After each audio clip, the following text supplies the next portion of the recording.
esse livro, né, cujo autor tem o mesmo nome que eu. Não sei se vai dar tempo para dar o livro todo. A gente tem, normalmente, nos cursos normais, quer dizer, usuais de março a junho, de agosto a novembro, o mesmo número de aulas, aproximadamente, o mesmo número de horas de aula que no verão. Mas acontece que a regra de 3 não vale aí, né? Se aumenta o número de aulas por semana, não significa que na mesma proporção aumenta a quantidade de matéria que você pode ensinar. Se fosse assim, você estudava 24 horas, pronto, acabava o livro. Não é assim. De qualquer modo, o que nós vamos fazer, todo mundo já sabe, é um estudo de funções de uma variável do ponto de vista da análise, que diverge um pouco do...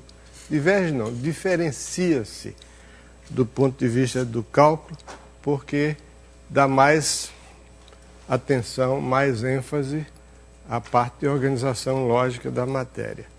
Embora aqui e acolá aparecem alguns exemplos de cálculo. Ok? Nós vamos admitir que todo mundo aqui já fez um curso de cálculo, sabe direitinho o que é uma derivada, pelo menos sabe calcular as derivadas das funções mais simples, se bem que as derivadas só vão aparecer logo mais, sabe também rudimentos das noções de conjunto, interseção, reunião, inclusão, essas coisas. Muito bem, então nós vamos começar com o capítulo 1, que diz respeito a conjuntos finitos e infinitos. Isso é uma noção extremamente relevante para os estudos que se queiram fazer de análise, e ela depende da noção de número natural, para definir o que é um conjunto finito. De um modo geral, a matemática se ocupa de números e figuras. Essas são as coisas. Tudo que vem depois, ou mais do que isso, são elaborações e prolongamentos dessas duas ideias básicas, números e figuras geométricas. E essas duas noções que se juntam na geometria analítica e no uso que se faz dos sistemas de coordenadas, que ficam muito mais aparentes, muito mais claros quando se estuda funções de várias variáveis. Aí as figuras desempenham um papel muito mais relevante. Porque desenhar uma figura em cima de uma reta é meio difícil, né? Imagina, conjuntos desenhados no plano são muito mais interessantes. O conjunto desenhado numa reta é meio complicado, né? Bom, então começamos com os números naturais. Os números naturais constituem um modelo abstrato da matemática para efetuar uma operação de contagem. Quer dizer, o número natural é um instrumento matemático utilizado na operação de contagem. Atualmente é muito comum encontrarmos nos livros de matemática para o ensino fundamental e mesmo para a universidade a afirmação de que os números naturais começam com zero. E muitas pessoas têm mandado por e-mail e por carta para mim a pergunta: o que é que eu acho? Zero é ou não é um número natural? Como se as palavras de matemática tivessem algum significado do mesmo modo que tem, digamos assim, em biologia, que a partir da palavra você reconstrói a ideia que ela define. Em matemática, não. Grupo, por exemplo. O que é um grupo? Um grupo simples é uma das coisas mais complicadas que existem. Tem um livro de 2 volumes dessa grossura aqui na biblioteca do INPE, que é a Classificação dos Grupos Simples Finitos. Nossa, complicadíssimo. Bom, então não é pelo nome. Zero é natural, não é natural, é uma questão de conceito. A minha resposta é: zero é, não é e talvez seja. Quer dizer, depende de quem. Se você quiser começar a contar de zero, tudo bem. Se eu tenho aqui 5 dedos, eu coisa. Esse é o 0, esse é o 1, 2, 3, 4. Não dá, né? É esquisito. Por isso que eu começo com 1. Eu não ponho 0 como os números naturais, mas é uma questão de gosto, porque eu costumo contar a partir do 1. Nunca contei a partir do 0. Talvez existam pessoas que contem, não sei. Então, o conjunto dos números naturais é caracterizado por um conjunto de 3 postulados que foram explicitamente enunciados por um matemático italiano chamado Giuseppe Peano, que é uma figura que todos aqueles que têm curiosidade a respeito da história da matemática deviam ler um pouco sobre a história do Peano, porque ele era um cara extremamente original. E então são esses 3 axiomas chamados axiomas de Peano. Esses axiomas definem, caracterizam o conjunto dos números naturais no seguinte sentido: tudo que se pode dizer e provar, dizer que seja verdadeiro e provar uma prova correta sobre números naturais, decorre desses axiomas. Na verdade, a respeito de zero, um Peano, quando iniciou esses axiomas, ele começava do 1, não era do 0. De modo que enunciar os axiomas de Peano começando com 0 já não é bem de Peano, né? Que ele começava com 1. Bom, os axiomas são os seguintes. O conjunto dos números naturais, aqui representado por esse símbolo, ele se caracteriza pelo seguinte. Primeiro, existe uma função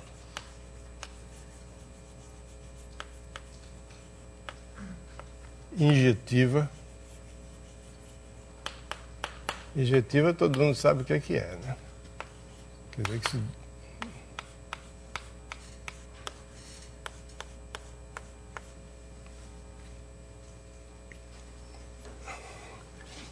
para cada n pertencente a n, essa função faz corresponder um número S de n pertencente a n, chamado o sucessor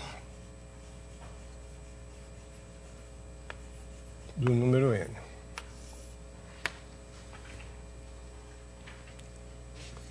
Então, o segundo axioma, conforme está escrito aí, é o seguinte: existe um único número que eu vou representar por 1 pertencente a n, tal que 1 não é sucessor de nenhum outro, não pertence à imagem desse conjunto.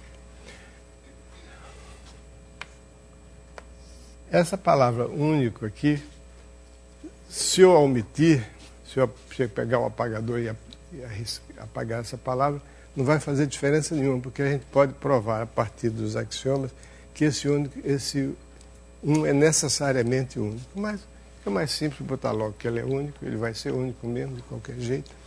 E o terceiro axioma é o seguinte: se um subconjunto de n é tal que 1 pertence a esse conjunto e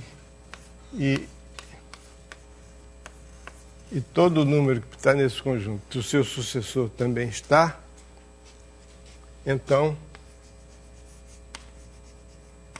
esse conjunto é o conjunto dos números naturais.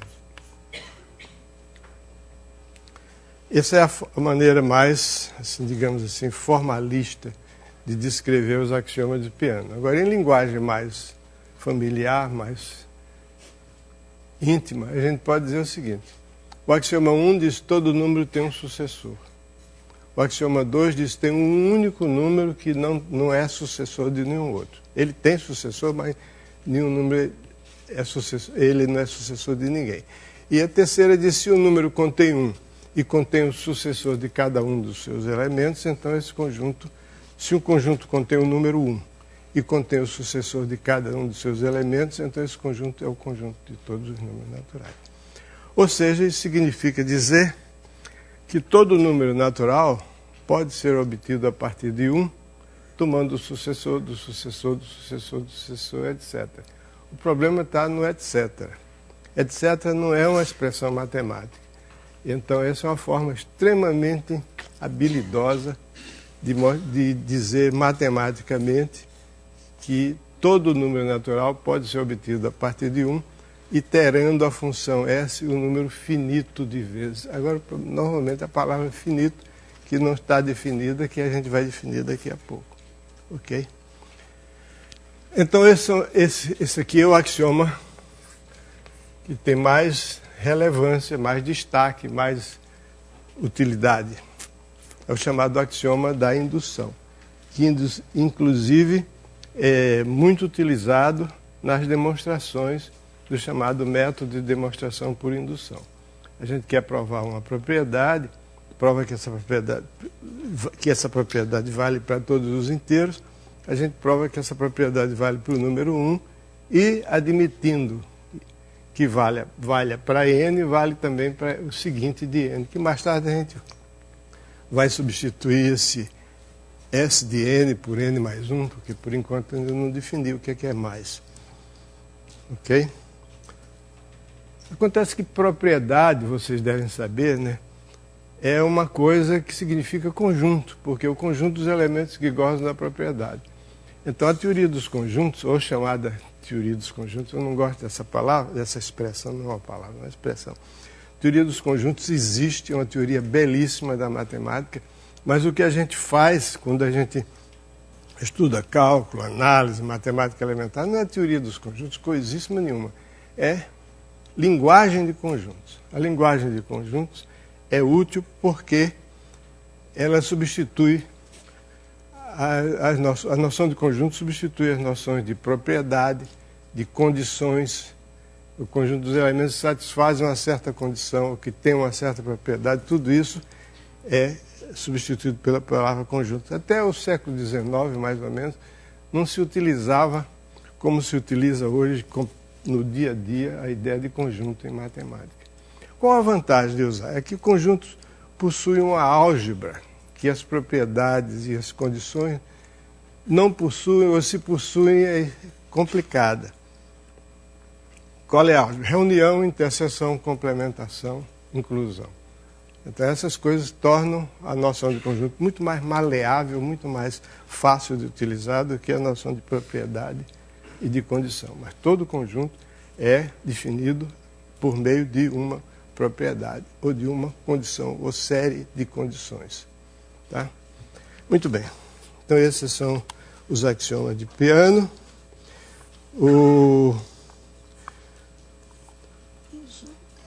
A gente, como eu disse, demonstra um monte de teoremas a respeito de números naturais usando o princípio da indução, mas esses teoremas, essas propriedades, esses fatos, esses teoremas, em geral, envolvem operações que nós ainda não definimos.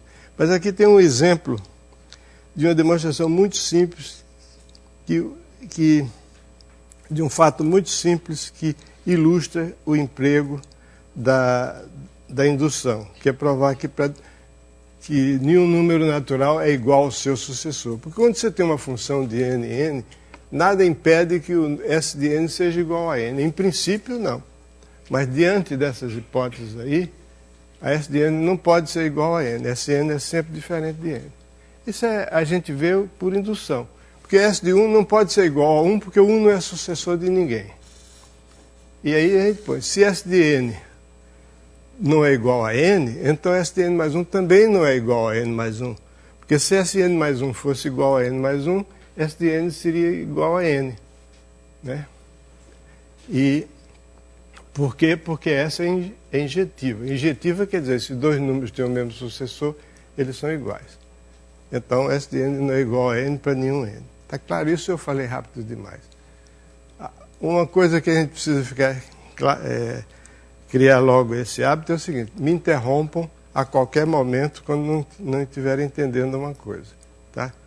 De vez em quando, aqui e acolá, espero não serem muitas às vezes, mas eu vou dizer uma besteira. E vocês não digam que é uma besteira. O professor acha que o senhor está enganado, qualquer coisa assim mais suave. Mas no fundo estão dizendo, esse cara é um idiota, está dizendo bobagem. Tudo bem. Então esses são os axiomas de Peano. E para que é que eles servem? Bom, a gente começa a dizer, ninguém pode fazer nada com números inteiros se não souber somar e multiplicar. Então como é que a gente define adição e multiplicação.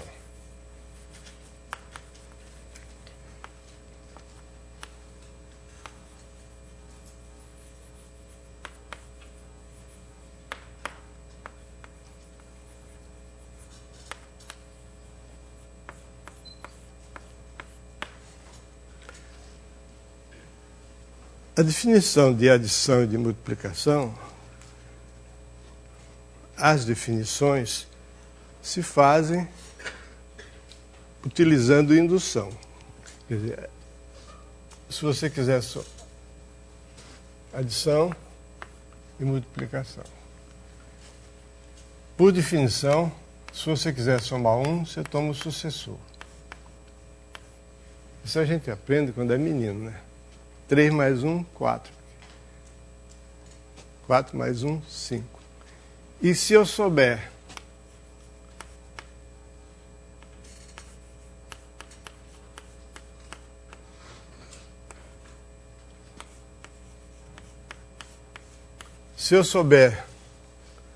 somar qualquer número com P, eu sei somar qualquer número com P mais 1. Então, o conjunto dos números naturais para os quais eu posso somar qualquer número com ele, contém o 1, se eu sei somar. E se contiver o P, contém também o P mais 1. E todo mundo acha, todo mundo não, tem pelo menos uma pessoa que não achou isso. Quase todo mundo acha que isso é uma definição corretíssima, baseada no princípio de indução. Se eu sei somar com 1, eu sei, porque eu tomo o sucessor. E se eu souber somar com P, eu sei somar com P mais 1, porque N mais P mais 1 é o sucessor de N mais P. Então está definido. Não é bem assim. Não é bem assim. Tem um famoso matemático alemão, já falecido há muitos anos, chamado Edmund Landau, que escreveu um livro curiosíssimo chamado Grundlagen der Analysis, ou seja, Fundamentos da Análise, que foi traduzido para o inglês. Esse livro é interessante porque ele diz logo no prefácio assim, olha, para o estudante, depois que você terminar de ler esse livro, esqueça tudo que você não aprendeu nada. Ele desenvolve a teoria dos números a partir de números naturais, números relativos, números racionais, números reais, números complexos. E esse livro tem pouco mais de 100 páginas. Quase não tem. Você pode, mesmo quem não sabe alemão, pode ler esse livro em alemão. Tem uma tradução para o inglês. Porque quase não tem palavra nenhuma. Você aprende meia dúzia de palavras alemãs, você entende o livro. É todo. Ele escreveu e reescreveu esse livro várias vezes. Landau, o nome desse cara. É um matemático muito bom, especializado em teoria dos números, a respeito do qual se contam muitas histórias. Bom, depois eu conto umas piadas a respeito dele, hoje não é hora, não. Mas qual o problema? Então ele diz o seguinte, ele ficou muito contente que ele tinha escrito o livro dele e deu para o assistente dele ler. O assistente se chamava Grand Joe. E o Grand Joe disse, professor Landau, a sua definição de adição, bom, multiplicação também. A multiplicação, se eu quiser multiplicar um número por 1, é N. E se você souber multiplicar o número por P, você sabe multiplicar por P mais 1, porque você pega o P e você soma o N, porque você já sabe somar. Aí o assistente disse, professor, me desculpe, mas com aquele jeito de alemão todo respeitoso, a sua definição está errada. Eu disse, como assim? Disse, professor, adição, por exemplo, é uma função. Dado um N fixo, você quer a função de P que associa ele a cada P o N mais P. E o senhor não definiu uma função. O senhor só disse o seguinte, se eu souber definir essa função para P, eu sei definir para P mais 1. Mas uma função não é isso, professor. Uma função é o seguinte, você tem que dar todos os elementos do domínio e dizer de uma vez como é que você transforma cada elemento do domínio num elemento do contradomínio. Isso é que é função. Aí ele caiu em si, disse, não é que o cara estava certo? Então tem um teorema, chamado Teorema de Definição por Recorrência, que justifica que isso, afinal de contas, está certo, mas não dessa forma. Esse raciocínio, que se eu souber definir para P, eu sei definir para P mais 1, portanto eu sei definir para todos, Isso mostra que só existe, no máximo, uma função com essa propriedade. Qualquer outra função que eu definir, que tem essa propriedade, tem que ser igual a essa aqui, porque vai coincidir com ela no 1 e vai coincidir com P mais 1 desde que coincida no P. Então, esse erro original do Landau, que ele corrigiu na edição posterior do livro dele, é repetido tradicionalmente. Eu não faço isso, não porque eu sou mais esperto do que os outros, mas porque eu sou mais cuidadoso. Então, eu digo, a demonstração da existência das operações mais e menos com as propriedades acima, bem como a sua unicidade, se fazem por indução. Os detalhes são omitidos aqui. O leitor interessado pode consultar o livro Curso de Análise, que também é escrito pelo mesmo cara que tem o meu nome, ou as referências bibliográficas ali contidas. Aí eu tiro o corpo, né? Não que seja a coisa mais difícil do mundo, mas não quero chatear o leitor, como eu estou chateando vocês. Querem ir logo direto ao que interessa. O que interessa é o seguinte: essas operações assim definidas gozam de propriedades das quais todo mundo espera, e que chateiam os alunos quando estudam produto de matrizes, porque não é comutativo. Mas as propriedades que todo mundo espera são associatividade, distributividade e comutatividade, né, que se provam por indução. Eu não vou fazer isso aqui. Mas tem uma que eu vou fazer, que não está no livro, mas vou fazer aqui. É a lei do corte.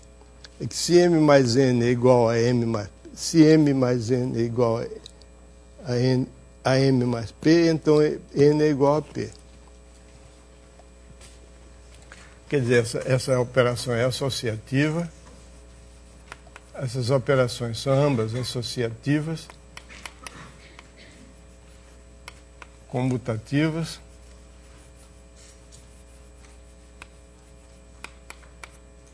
e valem as leis do corte. Devia ser dos cortes, mas eu sou lei do corte. A lei do corte é o seguinte: se M mais N é igual a M mais P, então N é igual a P. E se M vezes N é igual a M vezes P, então N é igual a P.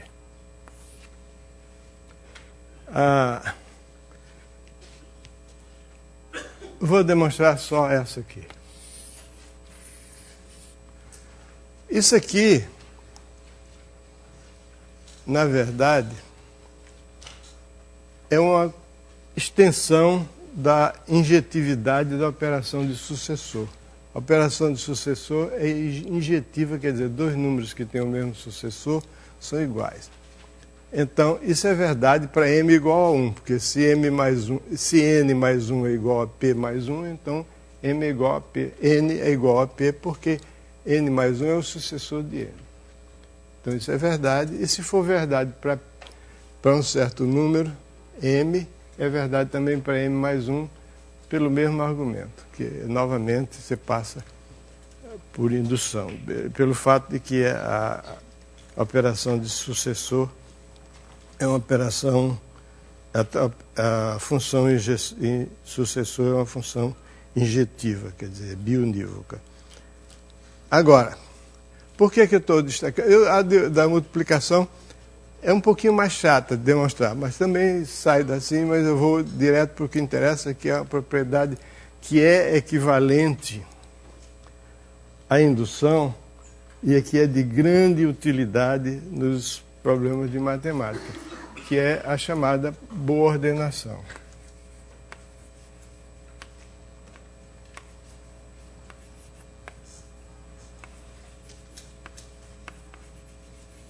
Quer dizer que o conjunto dos números naturais é bem ordenado. Para saber isso, o que é que isso significa e provar isso, eu preciso de ordenar primeiro, para depois dizer que ele é bem ordenado. Uma relação de ordem é o seguinte: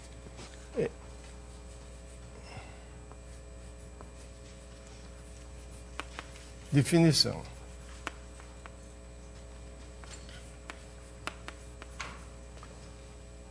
Eu tenho dois números naturais, m e n. Não botei ali, mas supõe-se que são números naturais. Eu digo que m é igual a n, é menor do que n, significa que n é a soma de m com p. Onde m, vou escrever aqui, n e p são números naturais. Significa que existe um p tal que m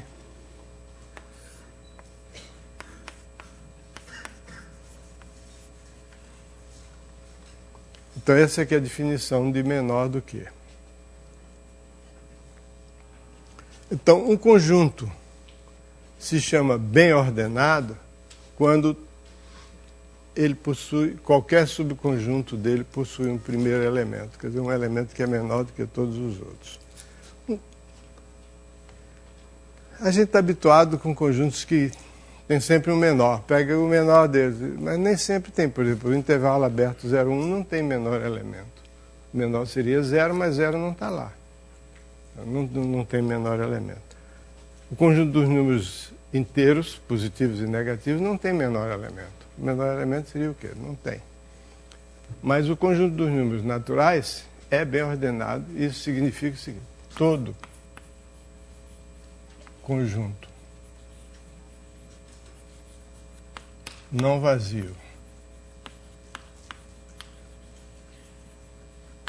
A contido em N possui um menor elemento.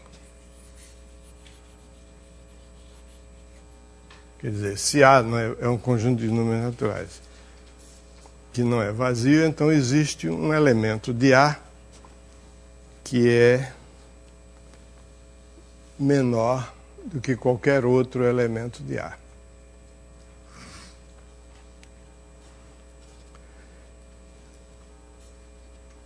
A demonstração desse fato é feita, como sempre tudo aqui é feito, por indução.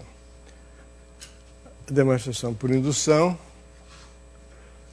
mas é uma demonstração por indução muito interessante, porque em vez de provar que 1 está lá, e se n está lá, n mais 1 também está lá, meio, pega isso e inverte, que pode. Então, é o seguinte. Então eu tenho uma hipótese que existe um conjunto A não vazio, quero arranjar um elemento em A que seja menor do que todos os outros elementos de A. Então, para isso, eu defino o conjunto X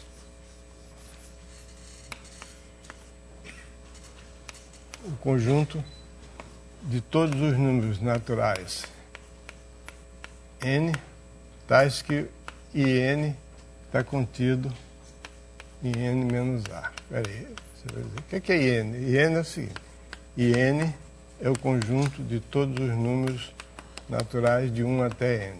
Como eu tenho a noção de menor do que, quer dizer, todos os números que são 1, n, e todos os números que são menores do que n e maiores do que 1. Isso aqui é IN. Então, seja X o conjunto de todos os números n tais que IN está em A. Quer dizer, todos os números que não está contido em A. Não tem nenhum elemento em comum com A. Então, esse conjunto X eu posso sempre supor, não há perda nenhuma de generalidade eu supor que A é um conjunto não vazio, mas ele não se restringe ao conjunto com um único elemento 1, porque se isso aí não tinha graça. Porque 1 tem um menor elemento? Tem, é o 1. Pronto, é o menor elemento de 1. Então, o menor elemento aqui significa todo conjunto, todo elemento do conjunto é menor do que ou igual a ele, porque ele está no conjunto, eu tenho que incluir o igual também. Então, eu posso sempre supor que ele é diferente de 1. Então, esse X, o 1 pertence a X. Claro, porque o 1 não está contido em X menos A. O os elementos de 1 até x, ou melhor, está contido em x menos a. Então 1 está em x, mas x não é todo n. Por que x não é todo n? Porque o conjunto A não é vazio. Se x fosse todo n, o A seria vazio.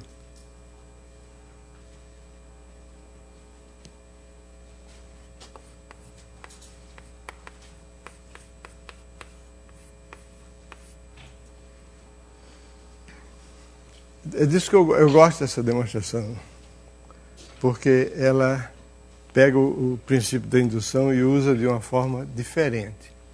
Se um conjunto contém 1, mas não é n, significa que existe algum elemento desse conjunto tal que o seguinte dele não está no conjunto. Porque se o seguinte de todos os elementos do conjunto x tivessem x, x seria n, porque x já contém o 1. Então, se contém 1, contém o 2, contém o 3, contém tudo. Então, deve existir. Logo, existe um n0 natural tal que o i, conjunto dos números naturais, de i até n0, está contido em n menos a, ou seja, não tem nenhum número natural de 1 até n0 que esteja contido em a, estão todos fora de a, mas o i n0 mais 1 tem alguma coisa em comum com a. Não está contido no complementar de a. O que significa isso? Significa que esse n0... Veja bem, o que é i n0? É o conjunto de todos os números naturais 1, 2, 3 até n0. Então, esse conjunto não tem nada em comum com A, está contido no complementar de A, até N0, não tem nada em comum com A. Mas o IN0 mais 1 tem alguma coisa em comum com A. O que pode ser esse alguma coisa? Só pode ser o número N0, que é o que está faltando, do N mais 1 para completar o N0 para IN0 mais 1. Então, logo,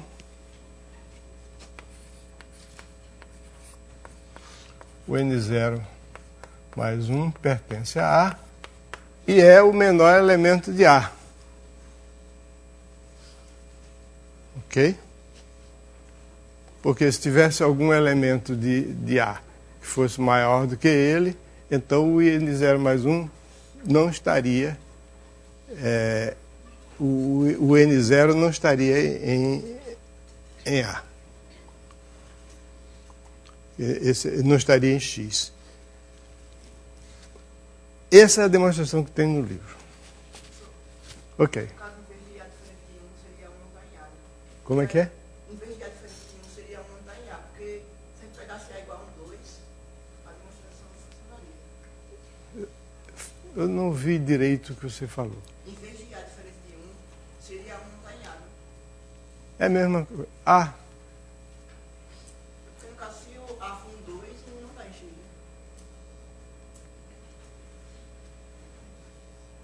em X. Tem razão. A não contém 1.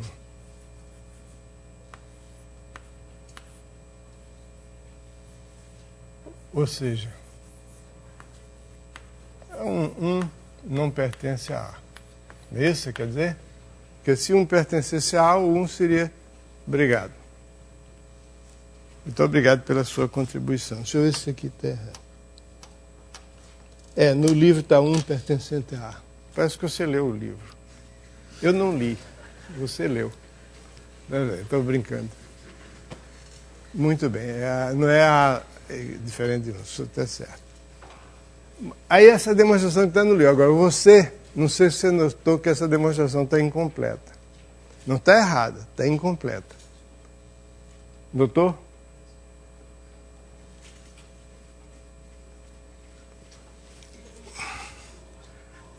Para dizer isso aqui, significa, eu estou admitindo que, olha, eu disse o seguinte, se o N0 está em... O IN0 não está em A, mas o IN0 mais 1 está, como o IN0 mais 1 só é obtido a partir do IN0, incluindo o número N0 mais 1, então é porque esse N0 mais 1 está 1. Mas quem disse que isso aqui é isso mais isso? Quem disse, por exemplo, que I2 é igual a I1, I1 é 1 só, né? Com 2. Quem disse? É?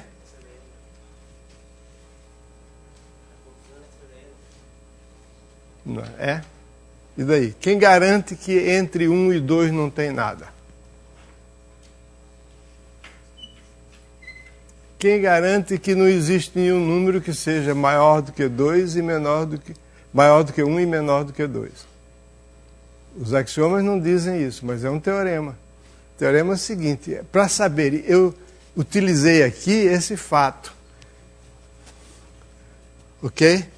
Se N0 não tem nada em comum com A e o N0 mais 1 tem, esse comum tem que ser o N0 mais 1, por quê?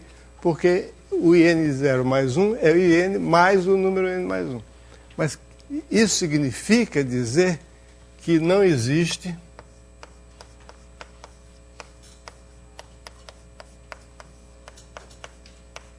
P pertencente a N tal que N contido em P contido em N mais 1.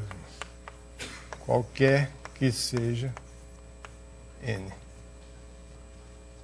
Que entre dois números consecutivos não tem nenhum número. Todo mundo sabe disso, mas acontece que não está nos axiomas. Então você vai dizer, mas professor, você escreve um livro que está na 10ª edição e agora que você percebeu isso? Não, eu percebi isso desde o começo, mas acontece o seguinte, que nesse capítulo 1 eu não estou, pelo menos nessa parte de números, não estou interessado em desenvolver a teoria completa. Estou admitindo que isso aí foi provado, né? Então eu vou provar aqui para vocês. E não é difícil provar.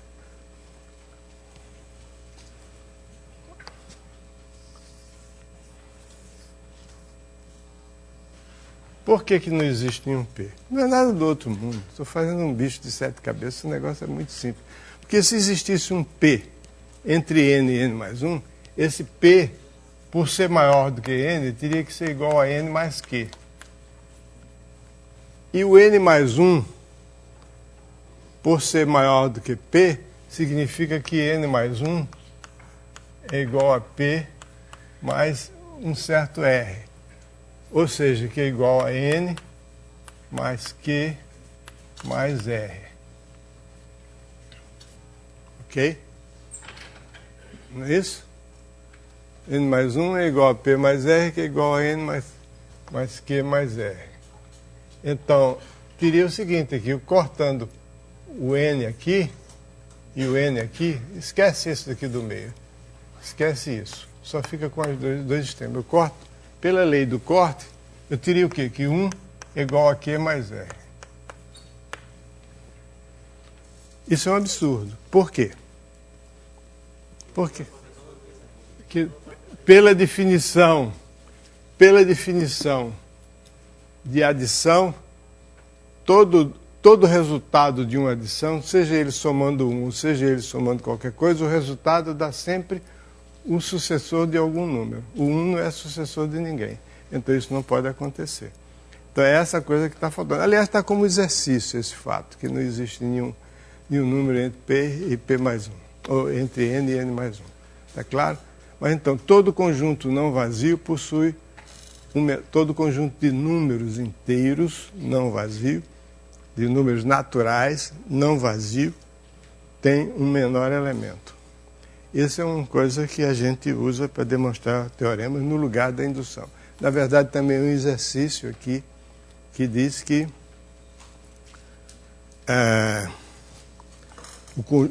esse princípio da boa ordenação, esse teorema se chama princípio da boa ordenação. é equivalente, diante dos outros axiomas, é equivalente ao princípio da indução.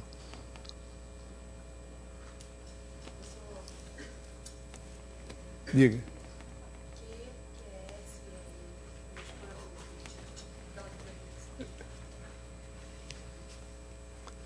Fale mais alto e mais perto de mim. Nós ficamos na dúvida o que significa aquele Q, QS e L no final da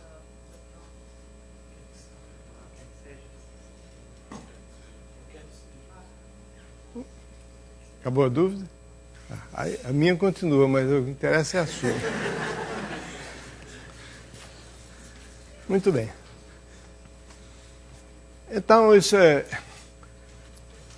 o que eu preciso de saber, porque o meu objetivo aqui é falar, deixar bem clara a diferença que existe entre conjunto finito e conjunto infinito e mostrar que existem conjuntos infinitos de vários tipos diferentes, pelo menos de 2 tipos diferentes. E nem todos os conjuntos infinitos são do mesmo tipo, eles têm o mesmo número de elementos. Tem alguns conjuntos infinitos que têm mais elementos do que outros conjuntos infinitos. Isso foi uma grande observação do matemático alemão Georg Cantor.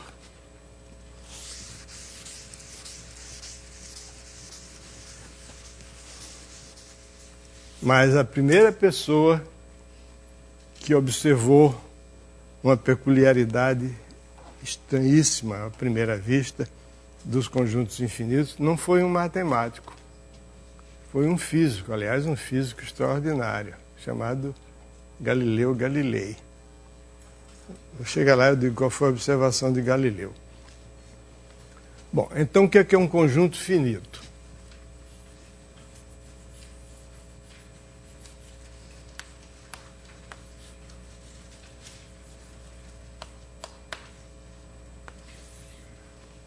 Um conjunto finito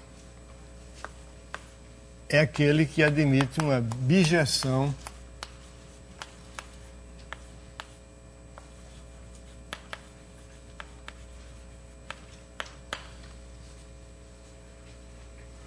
quando existe algum n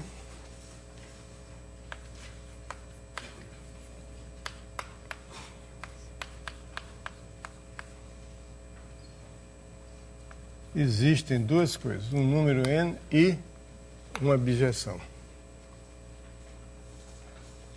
Se eu chamar de f de 1, a bijeção é, antes de tudo, uma função. Se eu chamar de x1, esse x1 vai estar em x, né? Claro.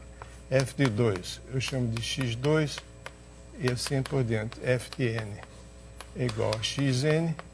Então, esse conjunto x pode ser escrito assim.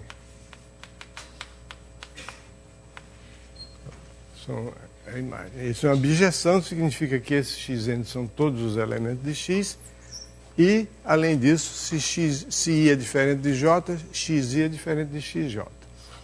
Então, isso aqui é um conjunto finito.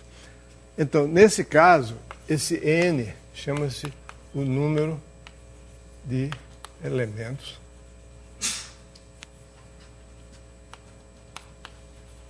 de x. Mas essa definição de número de elementos de um conjunto finito traz no seu bojo um problema.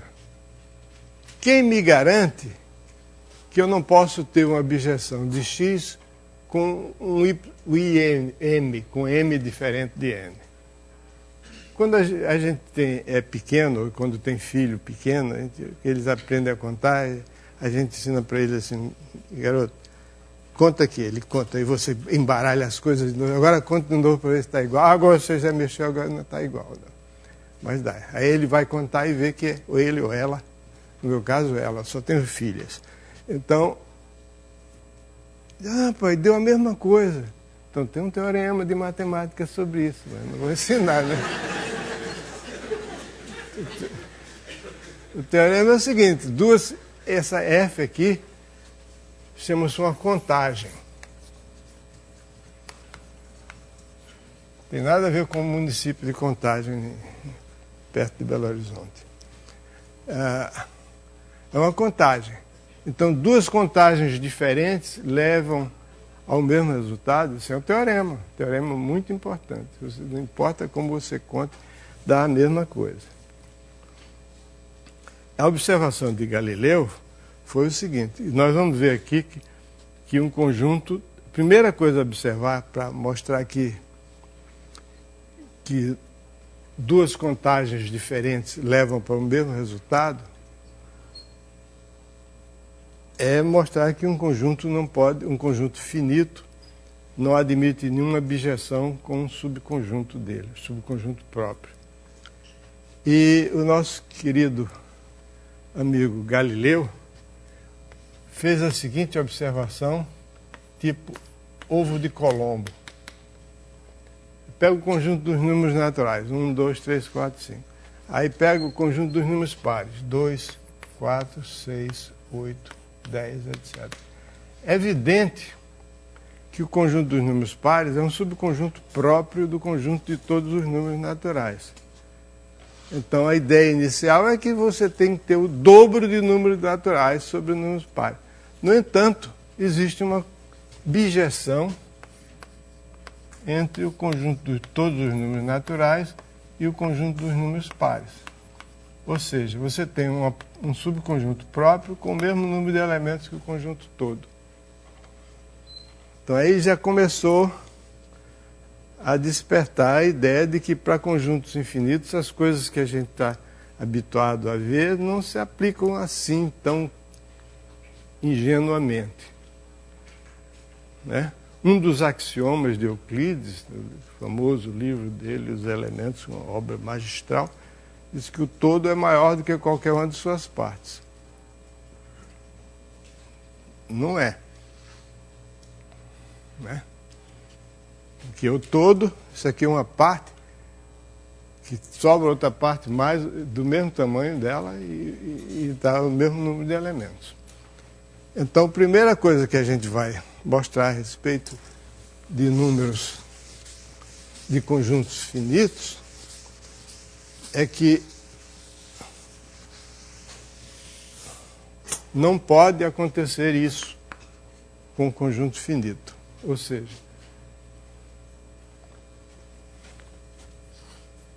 se A contido em IN, IN nós já sabemos, é o conjunto de todos os números de 1 até N. É um subconjunto próprio.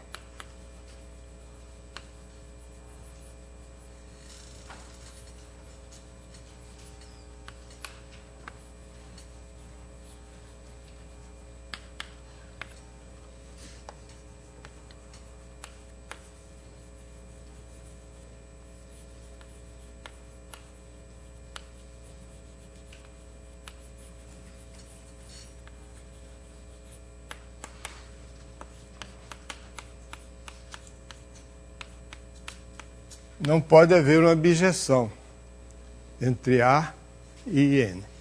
Isso é a mesma coisa que... Aqui tem até uma observação logo em seguida dizendo que esse um corolário 3 de um teorema diz não pode existir uma objeção entre um conjunto e uma parte própria.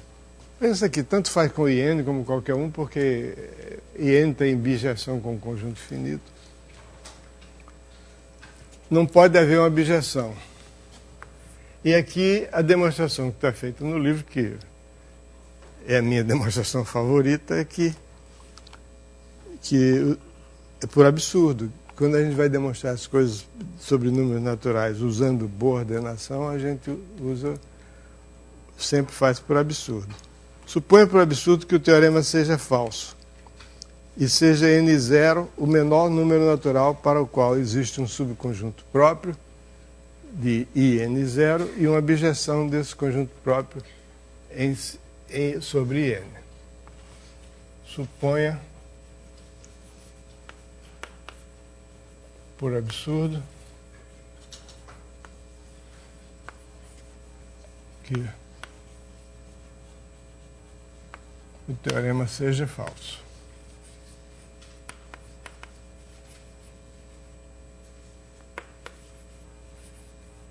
Seja N0 o menor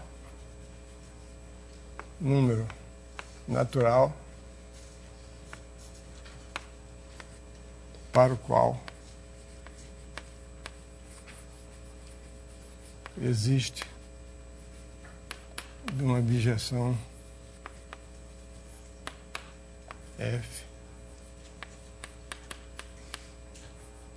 de A e N0, onde A é um subconjunto próprio.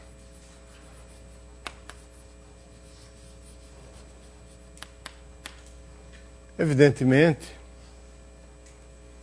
esse N0 não é igual a 1, né?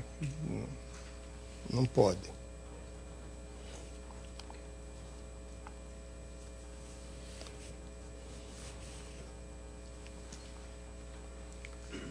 Aí,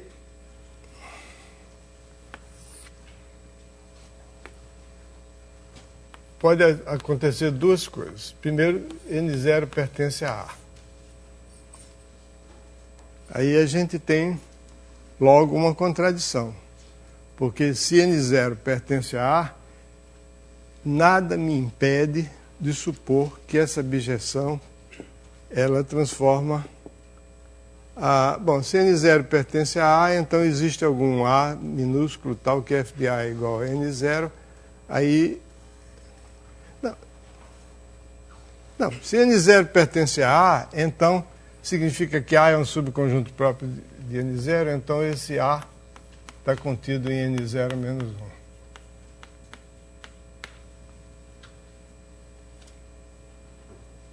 Não é isso?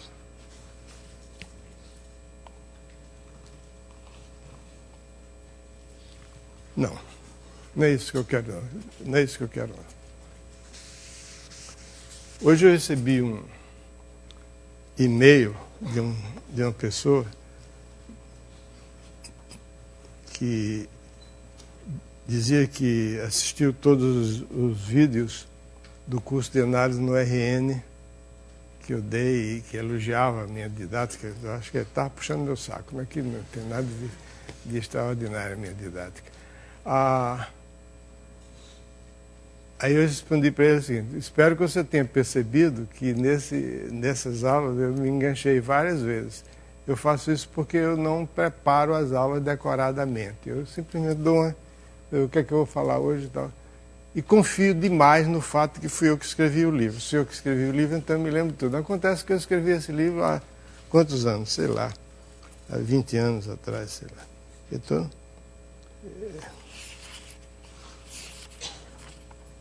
Eu escrevi em 89, pouco mais de 20 anos.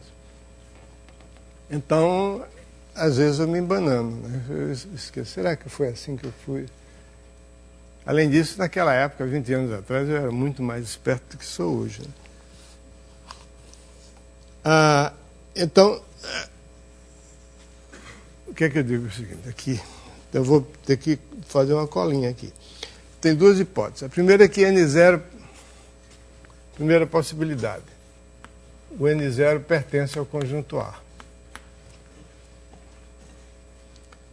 Nesse caso, eu posso sempre supor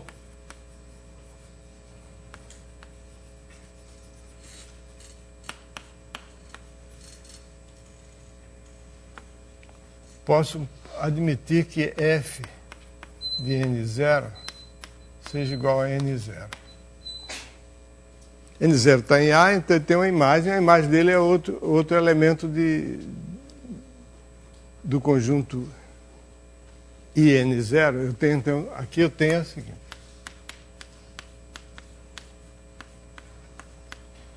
A minha hipótese de absurdo é essa, que existe uma bijeção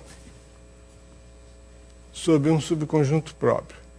Se esse subconjunto próprio contém A, eu posso sempre supor que esse F de N0 é N0. Porque se não for, eu troco. Eu modifico essa bijeção por outra. Tá certo? Que outra? Eu simplesmente o seguinte, esse F de N0 era outro elemento, eu troco a posição. Faço que o F de N0 é igual a N0 e esse outro elemento é a imagem de alguma coisa aqui. Então, você pode sempre fazer isso. Quando você tem uma bijeção de um conjunto X num conjunto Y, uma bijeção, então você tem um ponto A aqui e um ponto B. Suponha que f de A não seja B, f de A seja B'.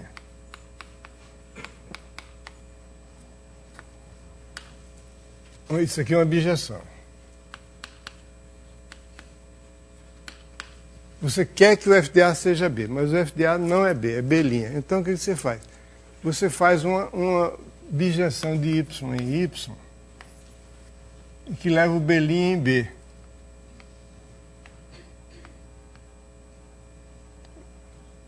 Que leva o B' em B. E leva o B em B' e os outros pontos você deixa como está, não mexe. Aí quando você compõe a F com essa φ aqui, você fica com outra bijeção que agora leva o A em B. Está claro o que eu estou dizendo? Isso é um lema aqui que tem no livro. Se existe uma bijeção de x e y, então dados A e B, A em x e B em y, existe também uma bijeção tal que f de A é igual a B. Porque, vou repetir. Se f de A não for B, for B', você compõe a f com uma nova bijeção que troca o B com o B' e deixa os outros pontos de y fixos, não mexe em nada. Só troca a posição de B em B'. Agora o f de A fica igual a B. Não é que o f de A fica igual a B, o φ composto com f de A. Então posso sempre supor que f de n0 é igual a n0. Bom, se f de n0 é igual a n0, acabou. Então significa que o f leva o A menos n0 em IN0 menos o n0. Mas o que é IN0 menos IN0? Isso aqui é IN0 menos 1. Então isso vai ser uma bijeção num número menor. Contradiz a minimalidade do N0. N0 é o menor número natural para o qual existe uma bijeção. Então isso aqui é claro que isso aqui, se A era um subconjunto próprio, A menos N0 também é um subconjunto próprio. Ok? Está claro isso? Ou não? Bom, se ninguém reagiu, tá certo? Você que leu o livro. Ok, se está certo eu posso prosseguir. Então a segunda possibilidade é que N0 não pertence a A. Ah, bom. Se N0 não pertence a A, então significa que A é um subconjunto de I N0 menos 1. Então o teorema está demonstrado que N0 é o menor número natural para o qual existe uma bijeção. Então, ok? Então significa que isso aqui significa que o A está contido em I N0 menos 1. Ok? O último elemento não está em A, então A está no intervalo menor. Mas aí o teorema é válido aqui, porque esse aqui é o menor número natural para o qual o teorema é falso. Muito bem, então quer dizer o seguinte, que você não pode ter um subconjunto próprio com a bijeção. Isso que o Galileu percebeu não vale para conjuntos finitos. Nenhum conjunto finito pode estar em bijeção com uma parte própria. Depois a gente vai ver que todo conjunto infinito está em bijeção com alguma parte própria. Vocês já estão muito cansados ou ainda aguentam? Eu costumava, nessas aulas de 2 horas, que não são 2 horas, dar um intervalo. Mas ultimamente eu cheguei à conclusão que não se pode dar intervalo. Que é como um time de futebol. Tem um intervalo de 15 minutos, mas ninguém respeita. E aqui é pior ainda, porque o cara sai, vai ao banheiro, outro vai beber água, outro vai tomar café, vai bater papo. Então é melhor continuar. Se vocês quiserem sair do meio para ir tomar um cafezinho, beber água, qualquer coisa, pode sair, não me incomodo não. Aliás, aquele curso que eu dei de análise no RN, que foi gravado e está na internet, qualquer um pode ver, aconteceu um negócio curioso. O curso tinha 32 alunos matriculados. Eu não estou sugerindo que vocês vão fazer isso não, mas se quiserem fazer, tudo bem. Tinha 32 alunos matriculados. A partir de um certo ponto, quando eles perceberam a situação, começaram a sumir. Lá pelas tantas, o curso só tinha 6 ou 7 pessoas assistindo no máximo, às vezes até nem isso. Quando chegou na primeira, eu dei 3 provas. Na primeira prova, os 32 lá, e tiraram nota boa. Foi um dos cursos que eu vi com melhores notas dos alunos. 32 todos lá. Segunda prova, a mesma coisa. O intervalo entre a primeira e a segunda prova, 6, 7 alunos no máximo assistindo, só aqueles mais caxias e tal, os outros. Aí eu disse, espera aqui, por que você não vai à aula? Para quê, professor? O senhor está lá, não está? Então o senhor está na internet também. E a vantagem é o seguinte, na sala eu fico com vergonha de perguntar as coisas, da bandeira. Meus colegas vão dizer, esse cara é um burro, não entende nada. E em casa não, eu volto tantas vezes, até quebrar o computador, ou então eu aprender. Pronto. O fato é o seguinte, eu não estou sugerindo que vocês vão fazer isso não. O fato é o seguinte, nunca tive um curso com notas tão boas como esse, de análise no RN. Paciência. Então é assim. Vamos lá. Já dei o meu recado, né? Então, aí a gente pode fazer aquilo que eu disse para minha filha, que não adianta você mexer porque vai dar sempre o mesmo número. Quer dizer,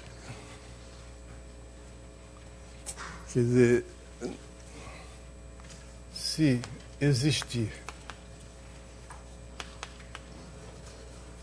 uma bijeção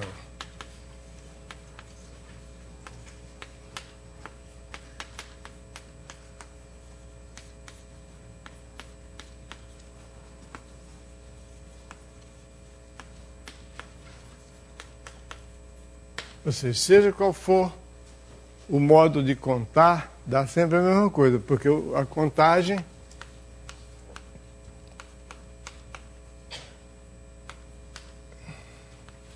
é uma bijeção. Se você tem 2 bijeções, você teria aqui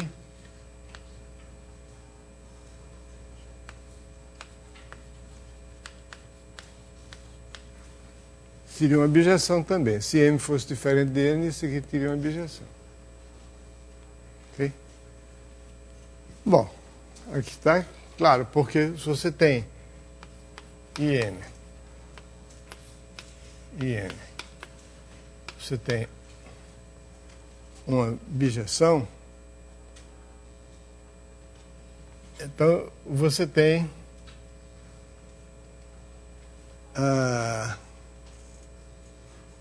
vamos supor que M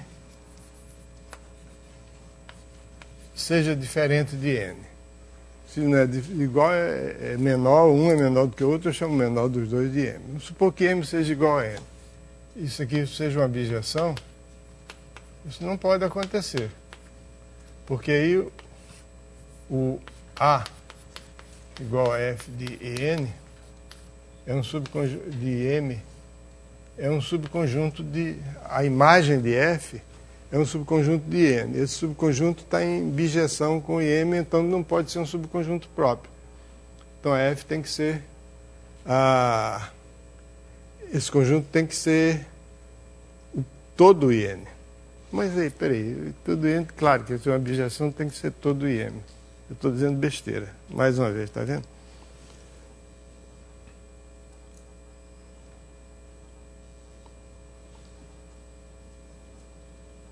Ah, sim.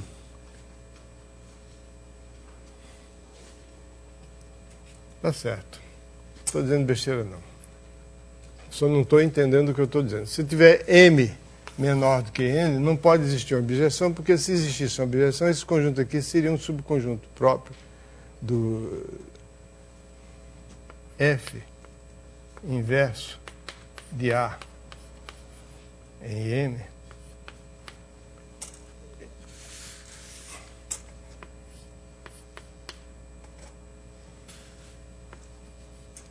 é um subconjunto próprio porque o M é menor do que N. Peraí, como é que é? Então você teria o seguinte: F inverso de A de F inverso de N e M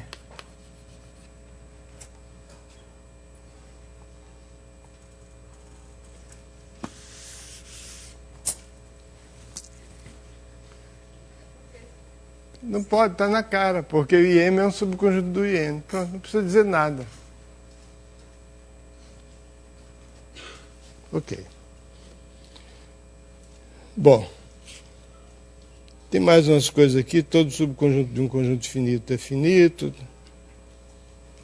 Eu vou falar logo em conjuntos infinitos, que é muito mais interessante. As coisas que tem aqui são todas fáceis de ver. Vamos falar em conjuntos infinitos.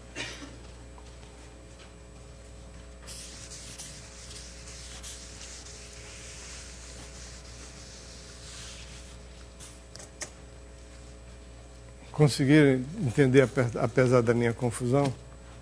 Não pode existir uma bijeção de M em N com M menor do que N, porque isso aqui é um subconjunto próprio desse. Acabou, pronto, só isso. Não pode existir porque é um conjunto próprio. Nós acabamos de ver que não pode. Ok. Então, o que é um conjunto? Isso agora é muito mais interessante. O que é um conjunto infinito?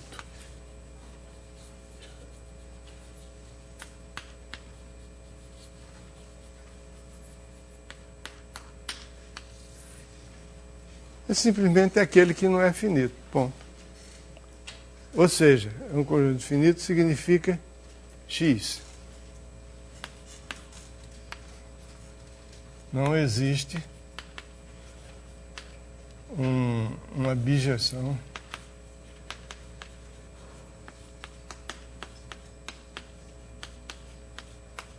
qualquer que seja o N. Então isso aqui é um conjunto. É uma definição meio decepcionante, né? Você espera que conjunto infinito tenha alguma coisa misteriosa, profunda. Simplesmente é aquele que não é finito. Não existe uma bijeção, basta que você diga que não existe uma função sobrejetiva.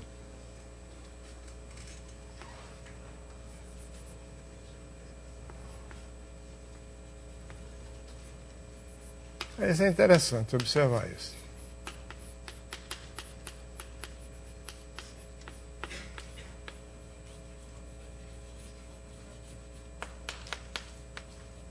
Seja qual for N.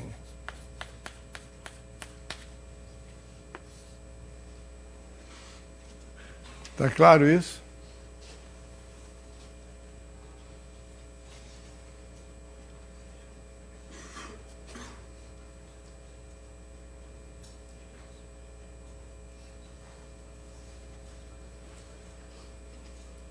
Se não existe sobrejetiva, então não existe bijetiva.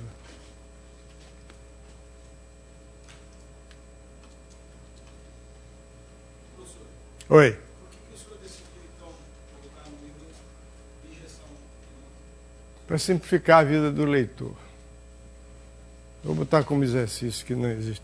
Aliás, eu acrescentei aqui na 11ª edição, vai ter, na verdade, basta que não exista f de n x sobrejetivo.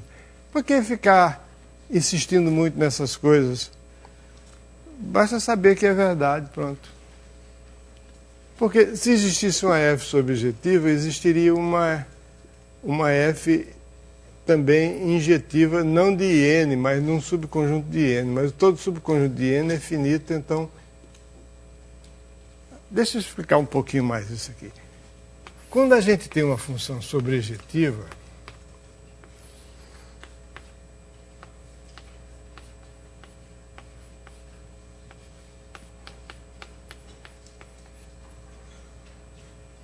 Quando você tem uma função sobrejetiva, você tem uma decomposição do domínio dessa função em conjuntos de 2 a 2 disjuntos, que são as imagens inversas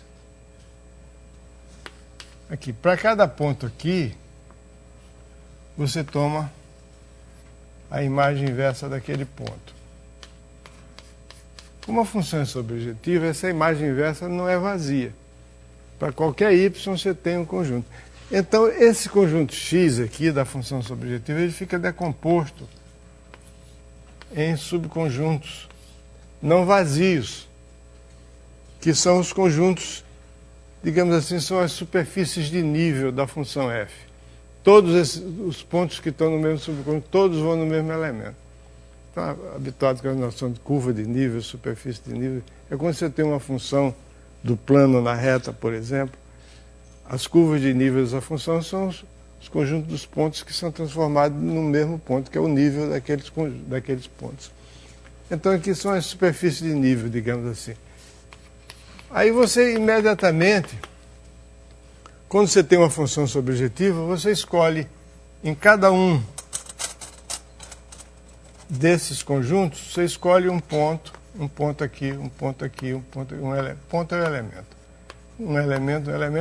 Aí você tem um subconjunto de x que é aplicado injetivamente aqui.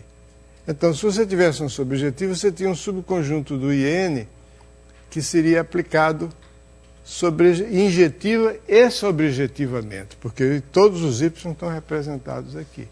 Então, você teria uma bijeção de um subconjunto finito de IN, finito é redundância, um subconjunto do IN necessariamente finito sobre x. Aí esse subconjunto é finito também, então você pode dizer que ele é a mesma coisa que um IM. Então, se você tivesse uma sobrejetiva, você teria uma objetiva. Só que eu achei que não precisava botar isso, porque quem viu, viu. Quem entendeu que é assim, entendeu. Quem não entendeu, vai em frente, não vai fazer falta nenhuma. Que não é por isso. Tudo que vem daqui em diante vai se basear só no que está escrito aqui, né? Mas eu botei, se você me fizer o favor de comprar um exemplar do livro, ajudar a minha família. Você sabe, cada livro desse que eu vendo, eu ganho R$1. Eu fico sonhando, no dia que eu vender 1 milhão de livros, já pensou, eu vou ter R$1 milhão. Quando é que eu vou vender 1 milhão de livros? Fiz as contas lá para o ano 3000, por aí. Mas... Ok? Então, conjunto infinito. Exemplo de conjunto infinito.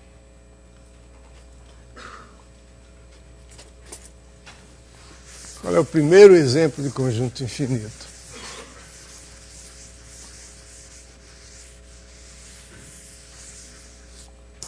Tem um conjunto infinito que é o mais natural, que é o conjunto dos números naturais.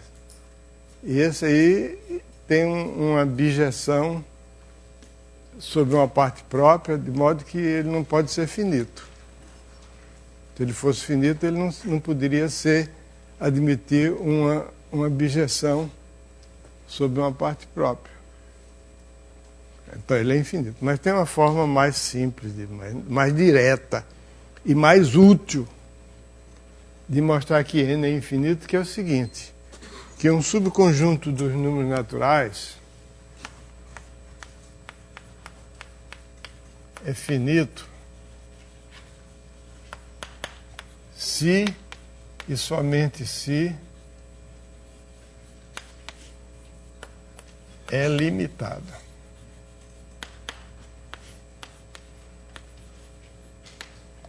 O que é limitado? Limitado significa que existe um certo número natural K, tal que todos os elementos de X são menores do que K, ou iguais. Limitado. X chama-se um conjunto limitado.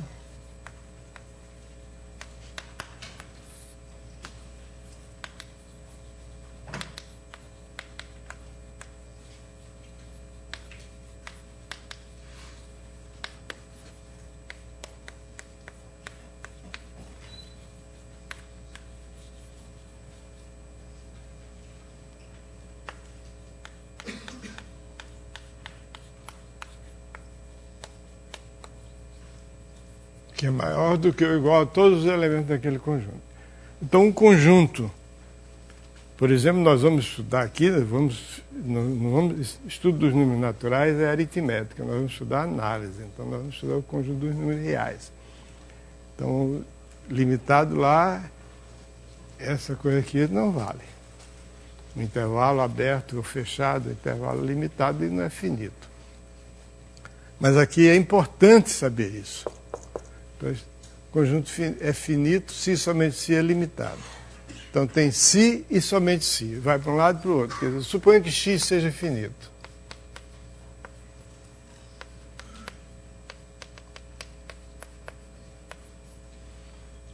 Então ele é limitado, porque basta eu tomar k igual a x1 mais x2 mais etc. xn.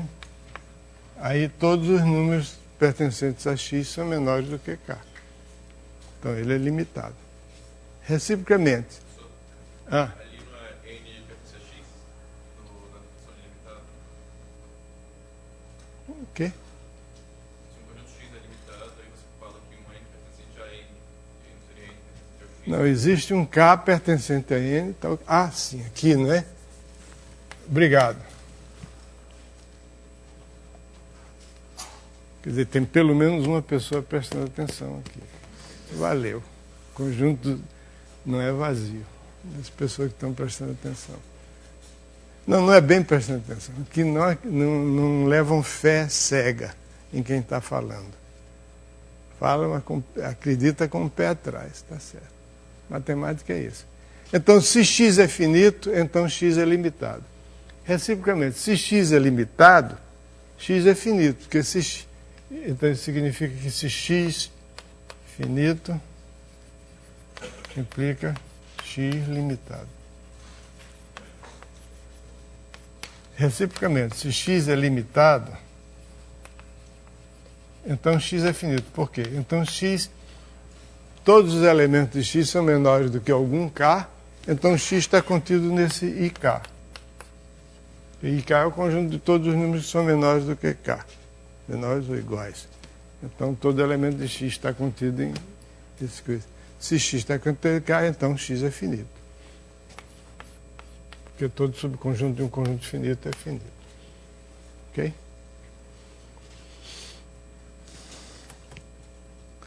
Muito bom.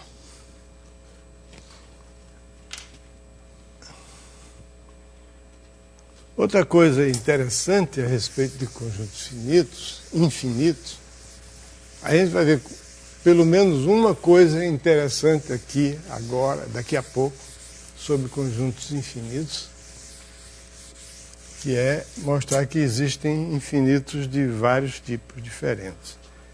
Primeira coisa que eu vou observar é o seguinte: todo conjunto infinito, se x é infinito, então existe uma aplicação injetiva. Se x é infinito,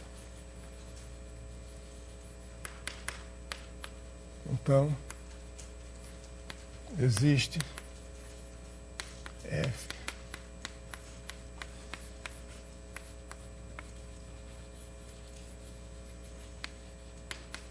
Existe uma aplicação injetiva de n em x. Intuitivamente é o seguinte: se x é infinito, significa que eu não posso contar os elementos de x e chegar no fim. Eu pego, conto um, ele não acabou. Aí tem o segundo, porque ele é infinito, tem o terceiro, tem o quarto, tem o quinto. Acabou. É isso.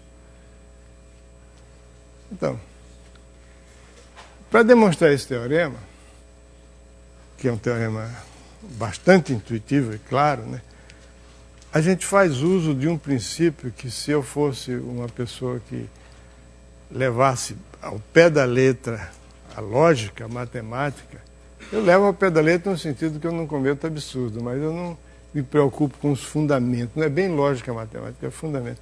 Eu teria que observar que, para demonstrar esse teorema, eu preciso de um princípio de fundamentos da matemática que é chamado o axioma da escolha.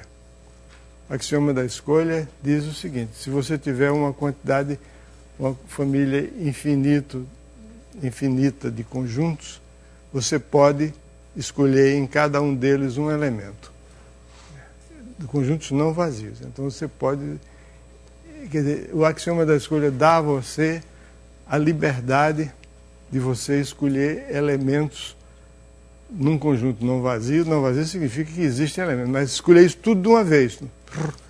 Então isso é o que se chama uma função escolha. Dada qualquer família de conjuntos não vazios, existe uma função que a cada conjunto associa um elemento. Essa é uma função escolha, que você pode escolher. Então a ideia é essa. Se x é infinito, então ele não é vazio. Então existe x1 pertencente a x. Aí eu olho tiro x1 do conjunto x. Aí isso não é vazio. Por quê? Porque senão o x se limitaria ao ponto x1, ao elemento x1. Então existe um x2 pertencente a x que não é o x1. Aí eu olho para x e tiro o x1 e o x2. Esse conjunto não é vazio. Se fosse vazio, o conjunto x maiúsculo teria só dois elementos. Então existe um x3, que é diferente do x2, claro, porque eu tirei o x2. Então, e assim por diante. Então, para cada n, eu posso escolher um xn usando o axioma da escolha. Então, essa função que a cada n associa o xn é uma função injetiva. Isso significa que todo conjunto infinito contém um subconjunto enumerável. O que é um conjunto enumerável?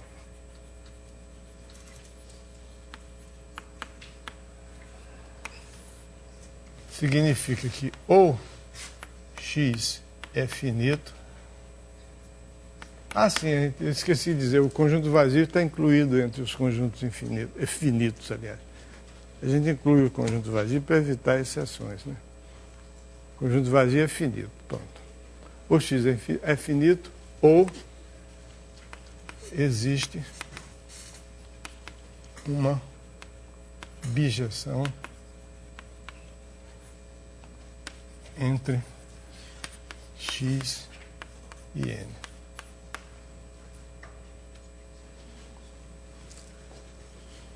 Então, isso aqui é um conjunto enumerável. Tem conjuntos enumeráveis finitos e conjunto enumerável infinito. Quando ele é finito, é finito. Quando ele é infinito, ele está em bijeção com o conjunto dos números naturais. E tem umas propriedades a respeito de conjuntos enumeráveis, que eu vou falar daqui a pouco, mas eu vou dar um salto e vou para o final do capítulo 1, que é dar um exemplo de um conjunto não enumerável. Conjunto não enumerável, muito simples. A gente vai ter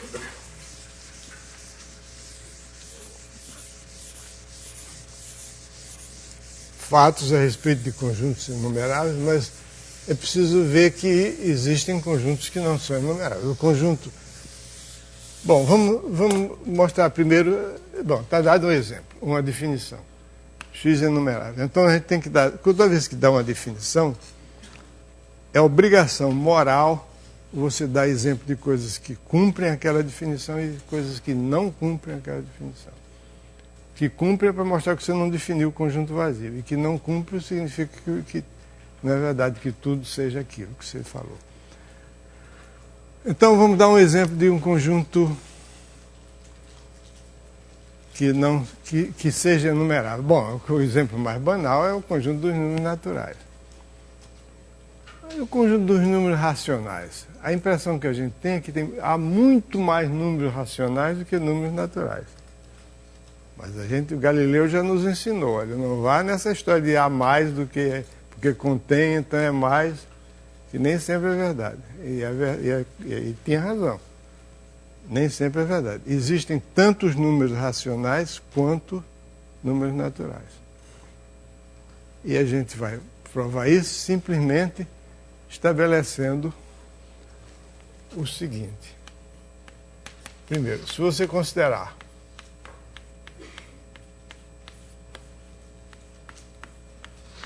primeiro vamos olhar o seguinte, vamos olhar para os pares de números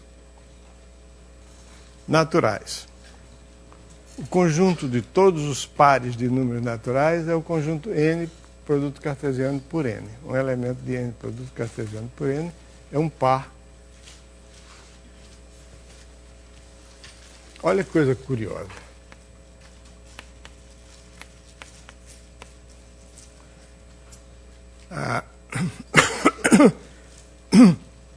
Se eu pego um conjunto com 5 elementos e outro com 7 elementos, o produto cartesiano dos dois tem 35 elementos. Agora, se eu pego um conjunto com infinitos elementos, n, infinitos, e tomo o produto cartesiano dele por ele mesmo, tem o mesmo número de elementos. Quer ver? Eu vou definir logo a função. É simplesmente 2 elevado a m vezes 2 elevado a m. Vezes 2 não, espera aí, tenha paciência, 3. Então eu tenho uma função de n vezes n em n. E essa função é injetiva. Por que ela é injetiva?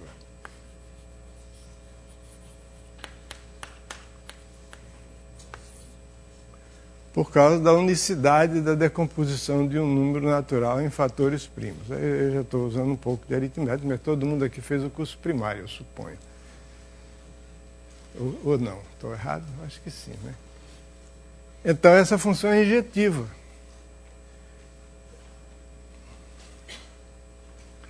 Não é sobrejetiva, mas é injetiva. Tem alguns números naturais que tem fatores primos diferentes de 2 e 3. Né? 5, por exemplo, não está na imagem dessa função. Mas, então, a função injetiva significa que n vezes n é um subconjunto infinito de n. Todo subconjunto infinito de n é numerável. É?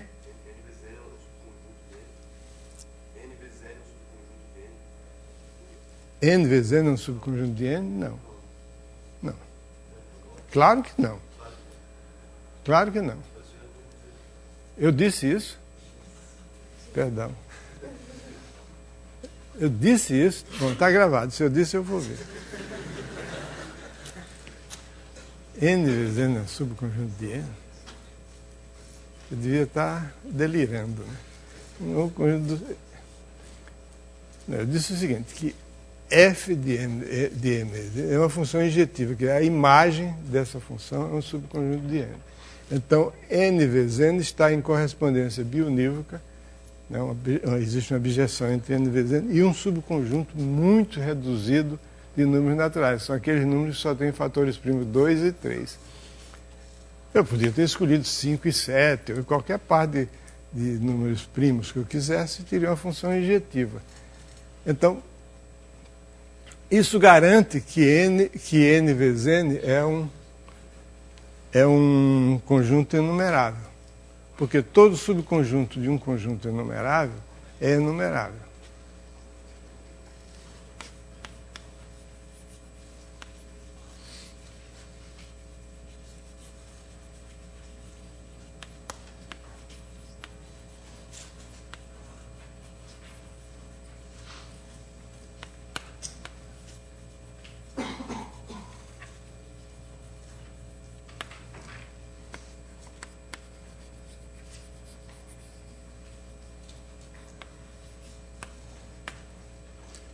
Vocês acreditam nisso? Que todo subconjunto de um conjunto enumerável é enumerável? Isso é a mesma coisa que dizer o seguinte. É a mesma coisa que dizer que todo x contido em n é enumerável. Concordam comigo?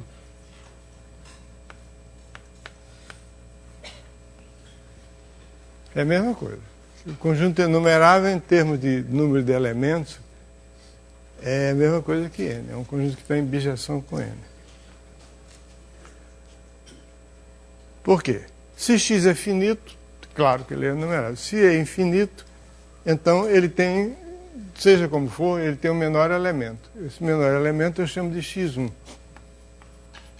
Menor elemento de x. Todo conjunto de números naturais tem um menor elemento. Aí eu tiro o x1 do x. X é infinito, então ele não acabou. Ainda tem mais elementos. Eu pego o menor elemento de x menos x1. Aí vou tomando o menor elemento de 1 em 1. Aí eu termino, nunca vou esgotar, nunca vou parar, porque x, eu suponho que x é infinito, então eu tenho um subconjunto enumerável.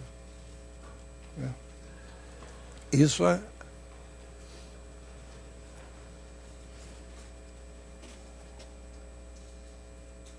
Não, isso não está certo. Como é que eu garanto que eu esgotei o x?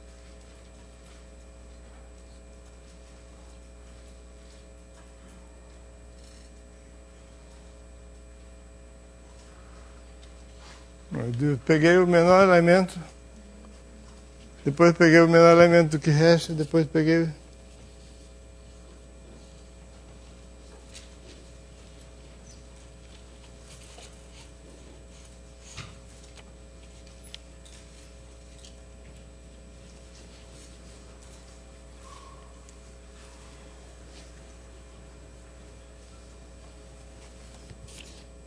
Agora eu estou...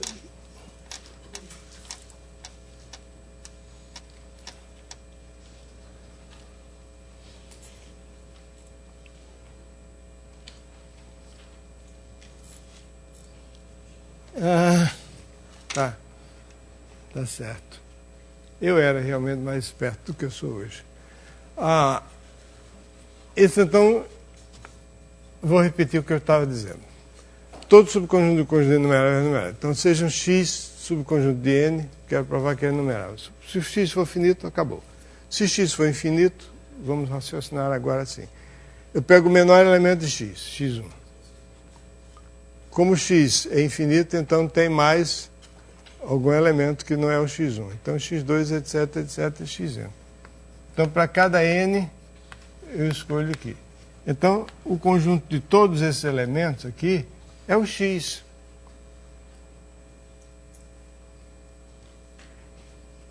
Porque se existisse algum elemento de x que não estivesse aqui nesse conjunto, ele seria maior do que todos eles aqui. Então, um número natural não pode ser maior do que uma infinidade de números naturais, porque todo conjunto infinito de números naturais é ilimitado. Esse conjunto aqui é ilimitado. Então, não pode ter nenhum x em n que esteja fora desse conjunto aqui. Como eu titubeei, eu vou dar a vocês o direito de uma repetição. Mas tem a vídeo, né? Você pode ver a repetição lá. É o seguinte, o que é x1? Igual ao menor elemento de x. x2 é o menor elemento de x menos x1. Significa que x1 é menor do que o x2. E assim por diante.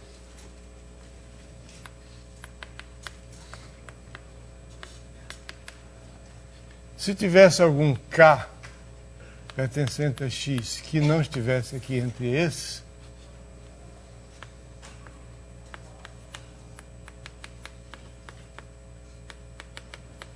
esse k, como eu sempre tirei o menor elemento, sempre, esse k seria maior do que todos esses aqui. Porque sempre, cada x1 é menor do que todos menos eles, etc. Então, esse K seria maior do que todos esses aqui. E um conjunto, esse conjunto aqui seria limitado.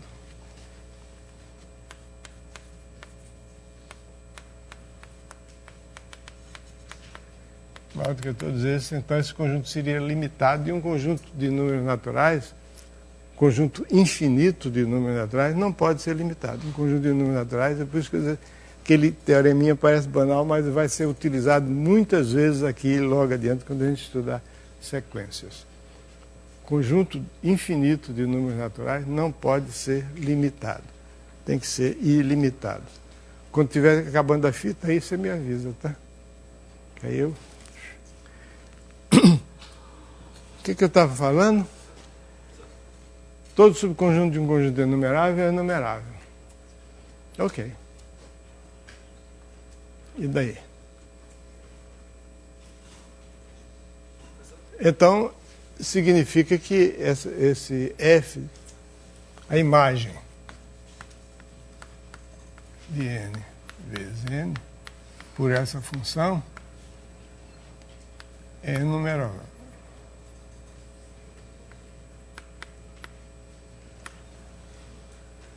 Como está em correspondência biunívoca, com a bijeção com n sobre n, significa que n vezes n é enumerável. Ok? Se n vezes n é enumerável, então o conjunto dos números racionais é enumerável. Concordam?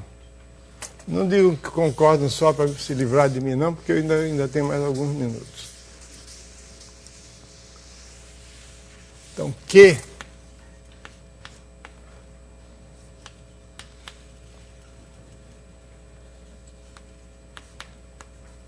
eu vou olhar só para os racionais positivos.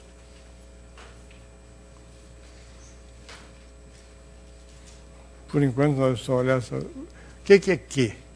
Q é o conjunto dos números racionais, quer dizer, o conjunto de todas as frações m por n.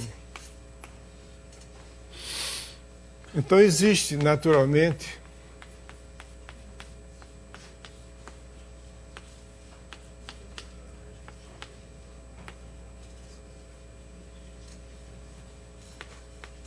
que função é essa? É essa aqui. Função sobrejetiva.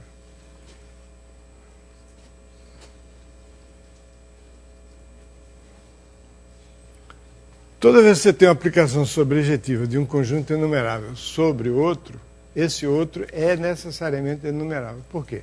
Porque é daquela coisa que eu falei para você. Quando você tem uma aplicação sobrejetiva,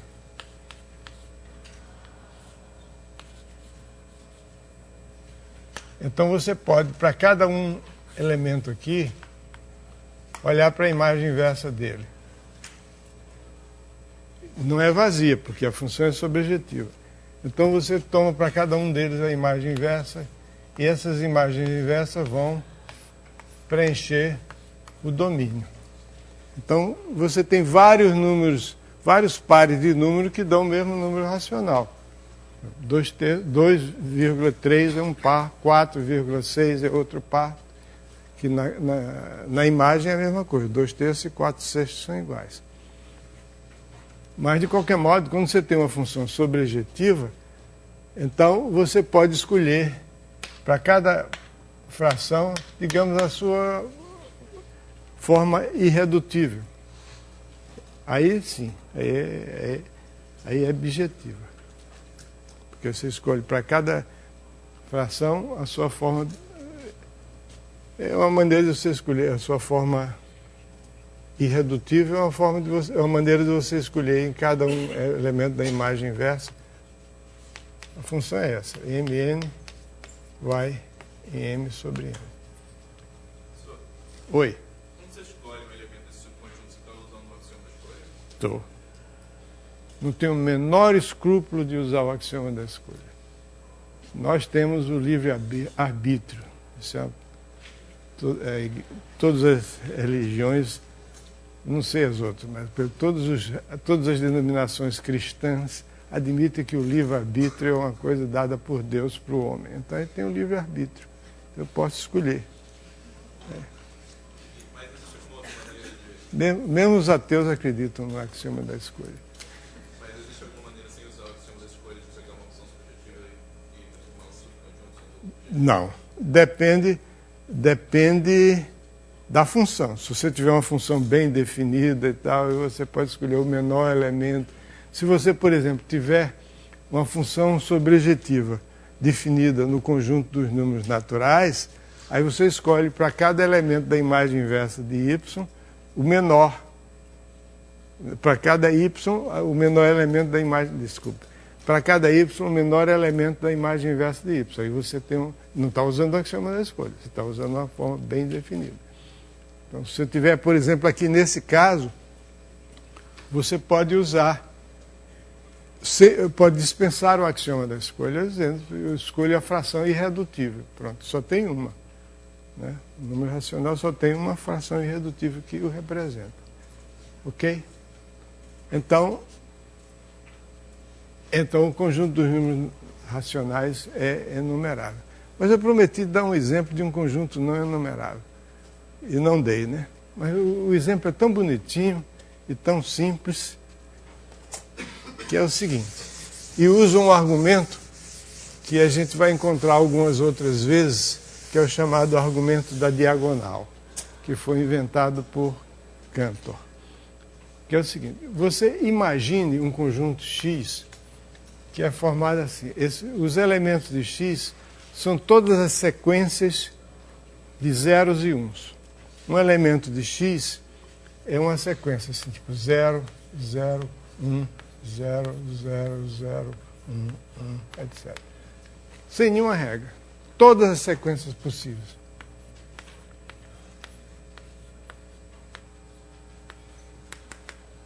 Todas as sequências possíveis. Então, esse conjunto de todas as sequências possíveis com 0 e 1, sequências infinitas possíveis. Uma sequência é uma... A gente vai estudar as sequências com mais detalhe. Uma sequência é uma função cujo domínio é o conjunto dos números naturais. Tá? Então, esse conjunto aqui não é enumerável. Parece uma afirmação assim... Quer dizer, ele tem mais elementos do que qualquer conjunto enumerável. Qualquer que seja a enumeração de sequências. Se tomar uma sequência de sequências qualquer, S1, S2, Sn.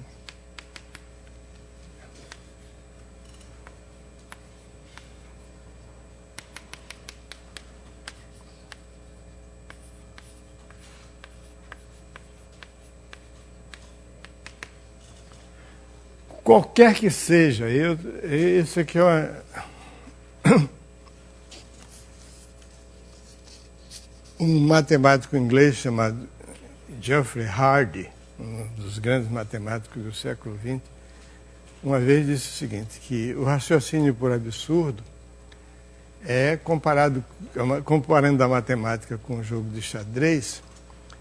No jogo de xadrez você tem um gambito, né, que você dá uma pedra, sacrifica uma pedra para ganhar outra. Aí, em matemática, a demonstração por absurdo, você arrisca uma pedra para ganhar o jogo inteirinho. Você supõe que é absurdo, aí dá de bandeja para o seu adversário, que a gente, quando está demonstrando um teorema, a gente sempre deve pensar que a gente está lutando contra um adversário que é a inverdade, né? O nosso lado é o lado da verdade. E então a gente diz, tá bom, eu deixo, tá aí, é falso. Aí vai, raciocina e ganha o jogo. Pois então, vamos supor, por absurdo, que eu tenho uma sequência, digo, escolha a sequência que você quiser. Aí o cara, meu inimigo invisível, escolhe uma sequência. S1, S2, S3, Sn. Eu digo, esse não esgota o conjunto X. Dada qualquer sequência que você tiver, eu arranjo um elemento do conjunto X que não está na sua lista. Feito uma lista. Aí eu olho assim, como é que eu vou formar uma sequência, essa estrela, que não está nessa lista? É o seguinte, olho para S1. Aqui está 0, então eu ponho 1. Se aqui tivesse 1, eu ponho 0. Aí eu olho para S2, para o segundo elemento do S2. É 1, então eu ponho 0. Se tivesse 0, eu poria 1. Aí eu olho para o S3. Aí eu olho para o terceiro elemento do S3. É 1, então eu ponho 0 aqui. Se fosse 0, eu poria 1. E assim por diante. Então eu consegui. Você me dá a lista, para não ficar sequência de sequência, você dá uma lista de sequências, uma lista enumerável. Qualquer que seja a lista enumerável de sequências que você der, eu posso achar uma sequência que não está naquela sua lista. Desse modo, usando o método da diagonal. Eu faço uma sequência que não está na sua lista, assim, o primeiro elemento da sequência difere do primeiro elemento da sua lista. O segundo elemento da sequência difere do segundo elemento da sua lista. E assim por diante. Vou na diagonal e vou matando você. Aí eu vi com uma sequência que não é nenhuma das que você escolheu. Isso mostra que é impossível você fazer uma lista, 1, 2, 3, contendo todas essas coisas aqui. Você pode imaginar como os resultados de um jogo de cara ou coroa, que você joga infinitas vezes cara ou coroa, as possibilidades são não enumeráveis. Então, isso é um conjunto não enumerável. Eu acho que acabou a minha hora, né? Acabou a fita? É? 10 minutos ainda? Poxa, você está sendo generoso, hein? Não, eu não vou falar mais não, eu já falei demais. Tá bom, fica o capítulo 1 para vocês estudarem e resolverem os exercícios daquele capítulo. Vocês vão ter umas aulas de exercício aí.